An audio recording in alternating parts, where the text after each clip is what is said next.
bisa dibawa ke late game ini punyanya OP. Cuman kalau di early-nya udah disetir, ya udah. Mengerikan. Tapi kita langsung saja saksikan, ini dia di match pertama.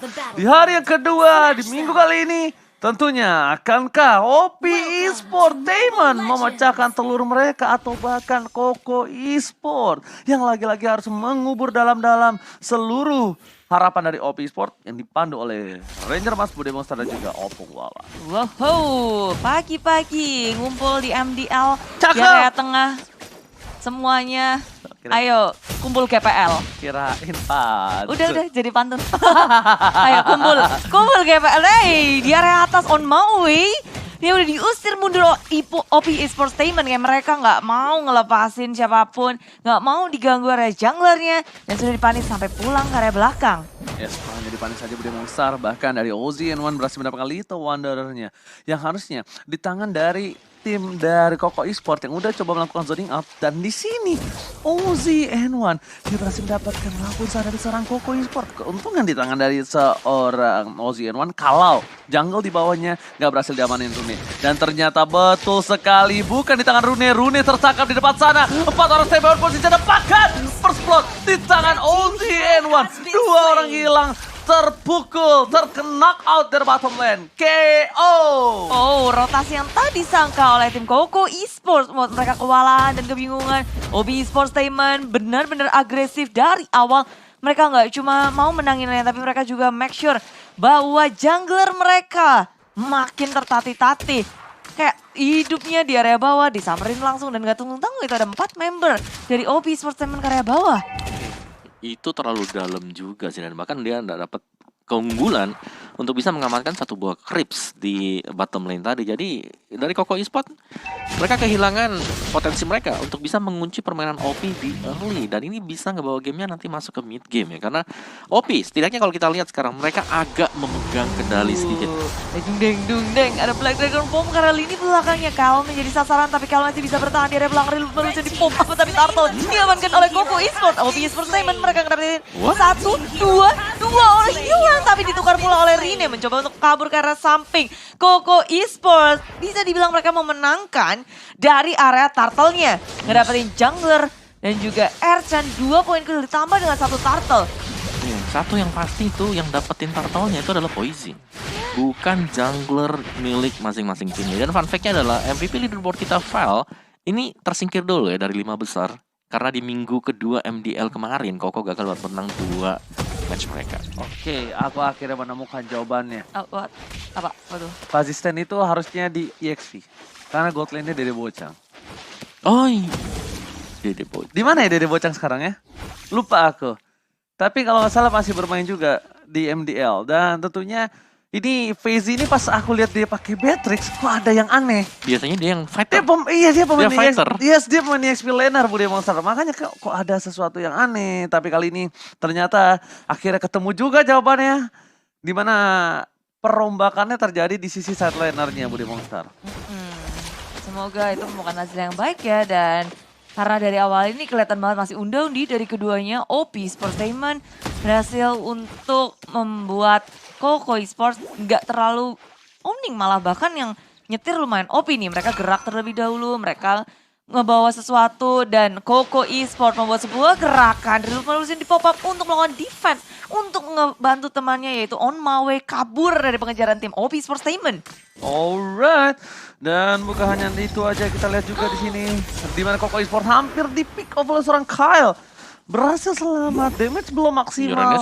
Uranus di depan sana, Crusher hanya coba untuk mengganggu pergerakan dari tim Koko Esport. Oh, sudah dibuka ordernya dan sekarang dia sendirian, 4 member lagi dan lagi OP Esportainment bergerak secara bersamaan, segerombolan mendapatkan 1 di area atas, sementara Koko bermain objektif masuk ke area turtle. Hanya Crusher yang mulai mengganggu, mencari celah untuk mencuri dari turtle, tapi itu tidak berhasil.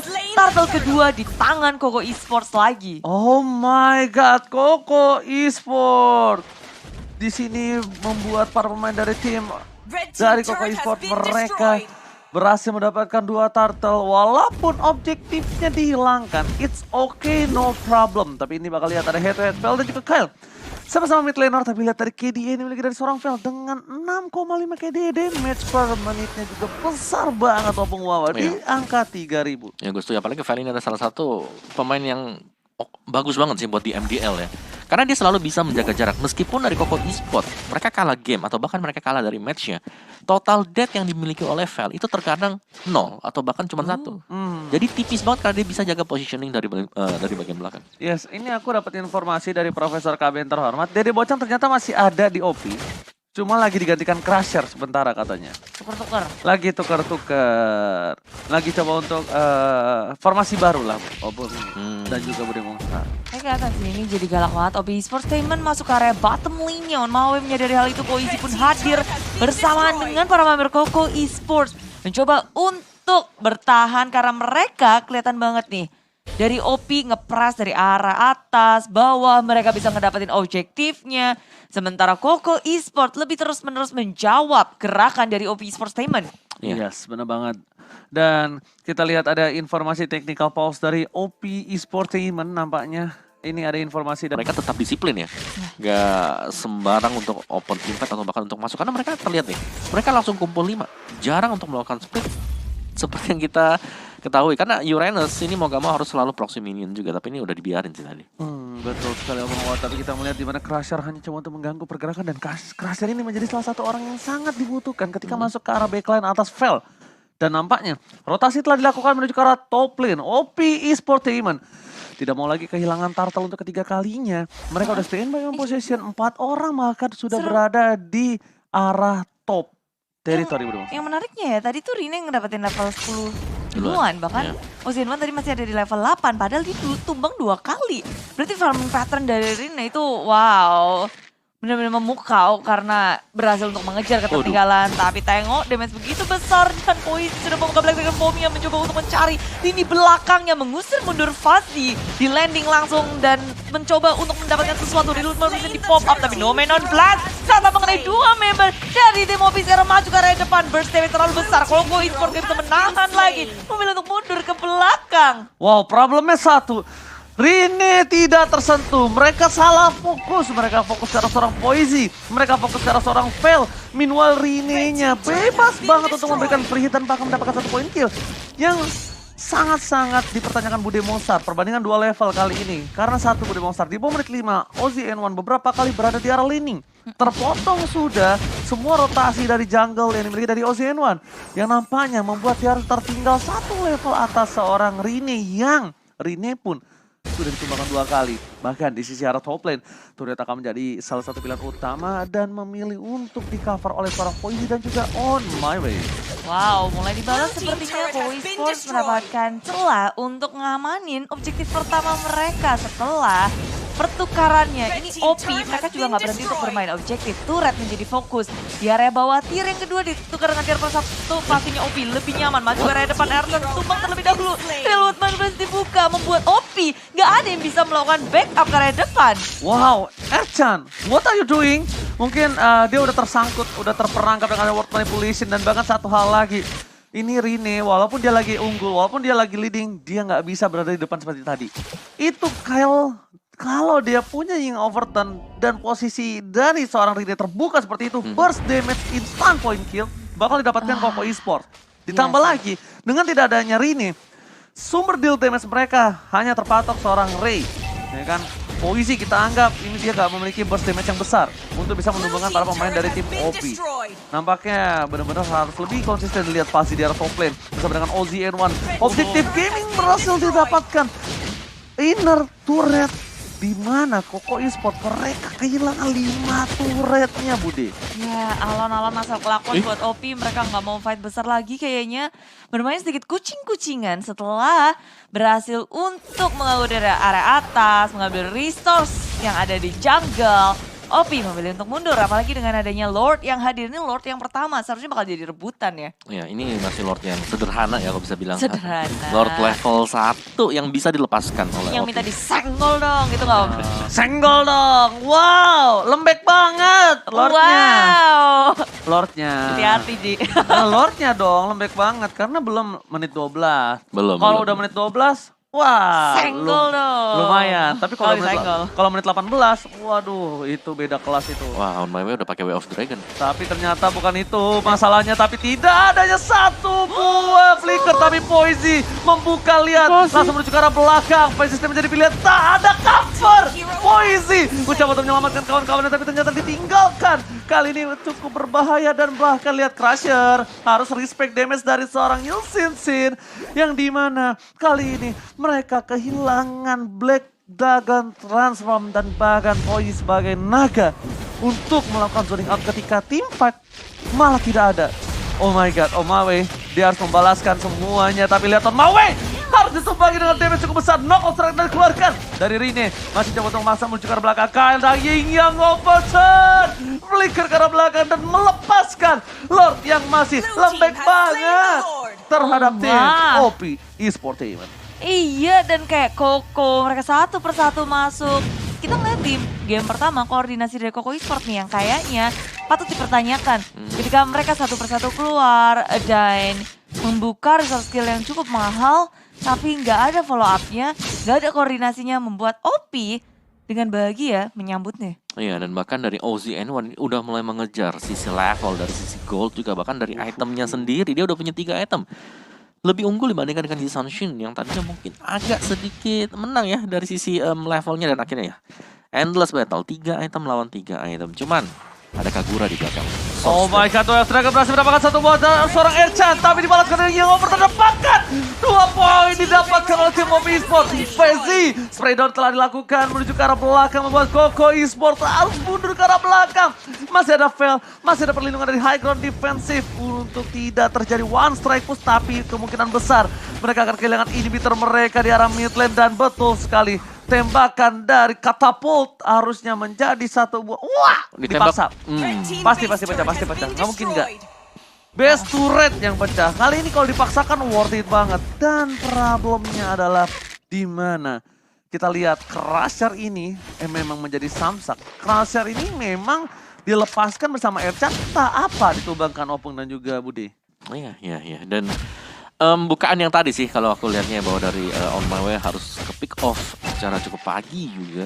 Jadi itu membuat dari OP mereka unggul jumlah, unggul pemain, dan source burst-nya besar banget. Apalagi On My Way punya satu The Wave Dragon yang bisa dinominated blessing di stop. On My Way dalam bahaya, masih bisa diselamatkan, tapi Fazinya sudah hilang terlebih dahulu. Maskernya belakang, Black Dragon Fall menyusul dari pemain tim OP Esports, mengejar Karel ini belakang, sementara Ersan tertinggal. Kyle dalam bahaya, dikejar, Dragon Tail di pop up lagi, dan Kyle-nya tumbang. Fel berhasil untuk mengejar Koko Esports. Tiba-tiba mereka menangkap 3 member dari tim OP Esports Statement. Oh my god, hampir bencana. Kenapa nggak jadi bencana? Karena minionnya nggak ada. Kalau ada minion mereka bisa dapetin 2 turret atau bahkan bisa best turret. Sudah aku bisa pastikan. Tapi kali ini lihat, minionnya baru datang ke arah tengah. OZN1 mencoba untuk membantu melakukan clear minion. Ditarik Crusher, pinter banget.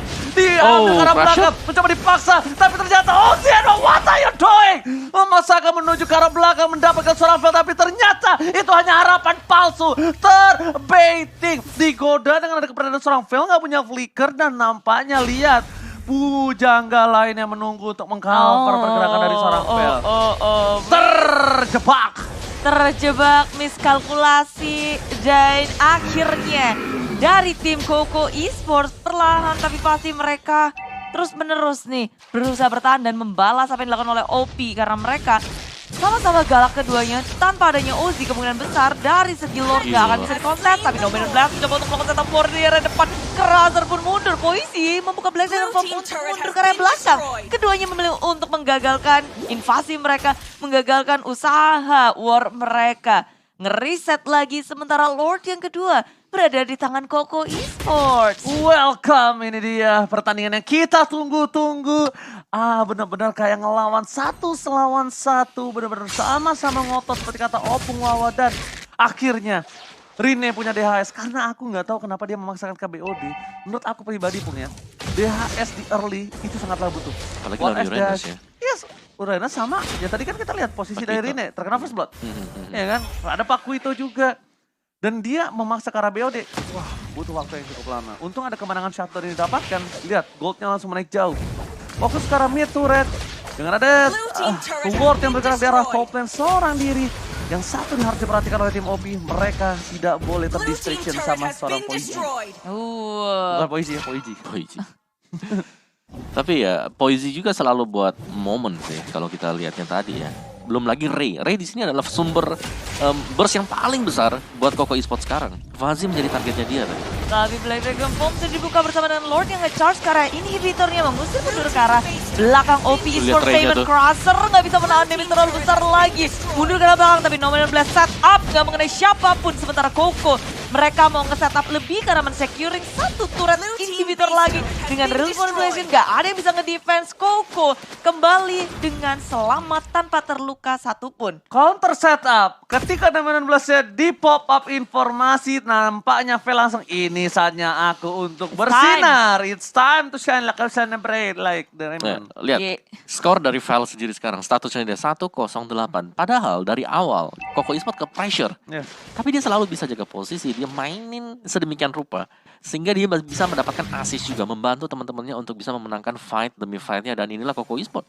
Sekarang mereka udah kembali lagi back in the game dan bahkan mereka bisa mendapatkan game yang pertama yang tadi dipegang oleh OP.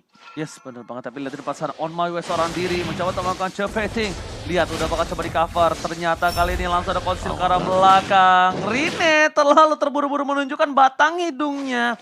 Yang membuat para pemain dari tim OP mereka terkejut langsung memilih untuk mundur. Recall dilakukan, nah, kalau tim fight dipaksa, mereka nggak ada sumber physical damage.